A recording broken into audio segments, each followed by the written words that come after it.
सोनम वांगचुक यांच्या समर्थनार्थ राष्ट्रवादी चे जोरदार आंदोलन। स्टार विद्यार्थी, विविध सामाजिक संघटनांसह हजारो नागरिक रस्त्यावर।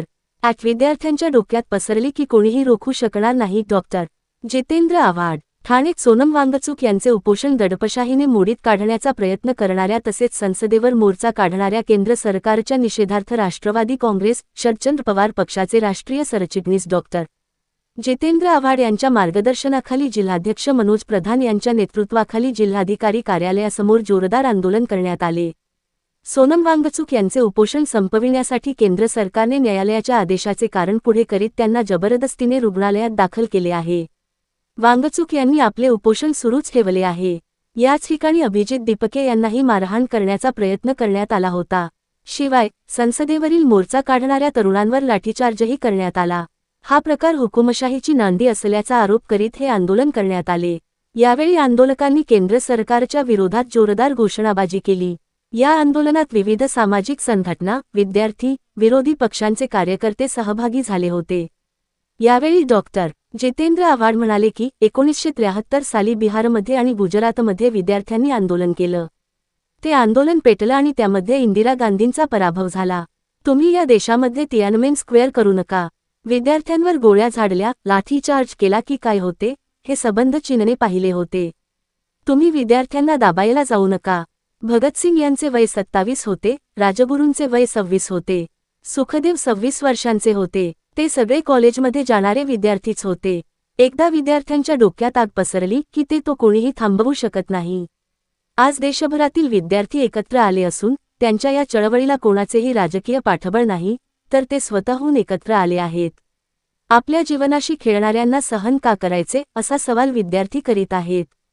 हा आगडोंब उसळला आहे। आता देश वाचविण्यासाठी संघर्ष सुरू झाला आहे असेही ते म्हणाले। दरम्यान मनोज प्रधान म्हणाले की आजचं जे आंदोलन आहे ते खऱ्या अर्थाने अभूतपूर्व आहे। गेल्या 22 दिवसांमध्ये एक फरक पडला आहे की विद्यार्थी आणि लोक स्वतःहून रस्त्यावर उतरायला लागले आहेत। आज आंदोलन सर्वपक्षीय नेत्यांचे होतं, पण आज इतके विद्यार्थी इथे स्वतःहून आलेले आहेत ते बघून खरंच बरं वाटलं। म्हणजे आता लोकांना कळायला लागलंय की 12 वर्षे जे ते झेलतायत त्याच्या विरोधात आता ते चुप बसणार नाहीत। ते रस्त्यावर उतरायची त्यांनी तयारी केलेली आहे आणि त्याचं तेच प्रतीक आज इकडे बघायला मिळतं। या आंदोलनात नगरसेवक यासीन कुरेशी, महिलाध्यक्ष नगरसेविका मनीषाताई भगत, युवक अध्यक्ष तथा नगरसेवक अभिजित पवार, नगरसेविका पल्लवी जगताप, मुंब्रा कळवा विधानसभा क्षेत्राध्यक्ष शमीम खान, युवक कार्याध्यक्ष राजेश कदम, सरचिटणीस राजेश साटम, फुलबानू पटेल, मिलिंद बनकर, महेश भाग्यवान, समीर पाटील, एकनाथ जाधव, अविनाश अंधारे, साहिल उदबुडे, अंकुश मढवी, मनीषा पाटील, शशिकला पुजारी, माधुरी सोनार यांच्यासह शेकडो कार्यकर्ते उपस्थित होते। मला वाटतं की कोणी काय आता बोलायची गरज नाही। विद्यार्थ्यांनी आंदोलन हातात घेतलंय आणि जसा मी इतिहास सांगितला की 73 साली बिहारमध्ये आणि गुजरातमध्ये विद्यार्थ्यांनी आंदोलन केलं, ते आंदोलन पेटलं आणि त्याच्यात इंदिरा गांधींचा पराभव झाला। तुम्ही या देशामध्ये तायनामॅन स्क्वेअर करू नका। तुम्ही विद्यार्थ्यांना दाबायला जाऊ नका। भगतसिंग वयाचे 27 होते, राजगुरू वयाचा 26 होता, सुखदेव वयाचा 26 होता। ते सगळे कॉलेजमध्ये जाणारे विद्यार्थीच होते। एकदा विद्यार्थ्यांच्या डोक्यात आग पसरली की ते कोणीही थांबू शकत नाही। सर, सोनमवरती परिणाम होणार म्हणून कुठेतरी हे आंदोलन दाबलं जातंय। कशावरती? संसदेवरती परिणाम होऊ शकतो आंदोलनाचा। असं आहे की अधिवेशन वगैरे महत्त्वाचं नाही, तर जनमताचा जो ठिका असतो, जनमत असतं ते दाबण्याचा प्रयत्न करू का। विद्रोह संपायला जाऊ नका, ज्याला व्हॉइस ऑफ डिसेंट म्हणतात। आम्हाला संविधानाने राईट ऑफ एक्सप्रेशन दिलेलं आहे, आम्हाला आंबेडकरांनी दिलं आहे। ते हिरावून घेण्याचा प्रयत्न करू नका।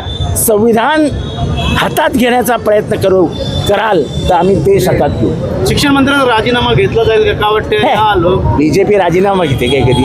पण मात्र आता काँग्रेसवाले राजीनामा घेणारे, हृदयामध्ये मृदुता बाळगणारे, हृदयामध्ये संवेदनशीलता बाळगणारे, बीजेपी कधी कोणाचा राजीनामा घेत? सर, शिक्षण मंत्री धर्मेंद्र प्रधानांनी सांगितलंय की मी राजीनामा का देऊ, कारण का पेपर तर दुसऱ्यांनी फोडलाय। बरोबर, रेप भलत्यावर होतो, मग आपण आंदोलनात कशाला उतरायचं? रेप काय माझ्यावर होतो काय? मग तुम्ही सगळ्यांनी तो दिल्लीमध्ये जो रेप झाला होता त्याच्याविरुद्ध आंदोलन केलं, सरकारविरुद्ध केलं. ते रेप काय त्यावेळेसच्या प्रधानमंत्र्यांनी केला होता काय? शिक्षण मंत्र्यानंतर प्रधानमंत्र्यांनी देखील राजीनामा द्यावा अशी देखील मागणी विद्यार्थ्यांकडून काल होताना बघायला अशी आग लागतच राहते. ते वेळेत थांबायची असते, चर्चा करायची असते. चर्चेलाच तुम्ही तयार नाही होणार तर हे शक्य नाही. सर सोनिया तब्येतीचं सरकारचा मंत्री त्या ठिकाणी कारण का त्यांना घेणं देणंच नाही आहे. जनमताशी जनभावनेशी त्यांना घेणं देणंच नाही आहे. सर काही विधेयक पास होणार आहे त्यामुळे लिमिटेशन त्यामुळे आमदार ते बघू तेव्हाच्या बघू. असं आहे की त्यांना आमदार फोडाफोडी महत्वाची वाटते, पण पेपर फुटलं तर त्यांना काय वाटत. आजचं जे आंदोलन आहे ते खऱ्या अर्थाने अभूतपूर्व आहे. गेले 22 दिवसामध्ये एक फरक पडला आहे की विद्यार्थी आणि लोक आपणहून रस्त्यावर उतरायला लागलेत. आज आंदोलन सर्वपक्षीय नेत्यांचं होतं, पण आज इतके विद्यार्थी इथे स्वतःहून आलेले आहेत. ते बघून खरंच बरं वाटलं. म्हणजे आता लोकांना कळायला लागलं की 12 वर्ष जे ते झेलत आहेत त्याच्या विरोधात आता ते चूप बसणार नाहीत. ते रस्त्यावर उतरायची त्यांनी तयारी केलेली आहे आणि त्याचं तेच प्रतीक आज इकडे बघायला मिळतं.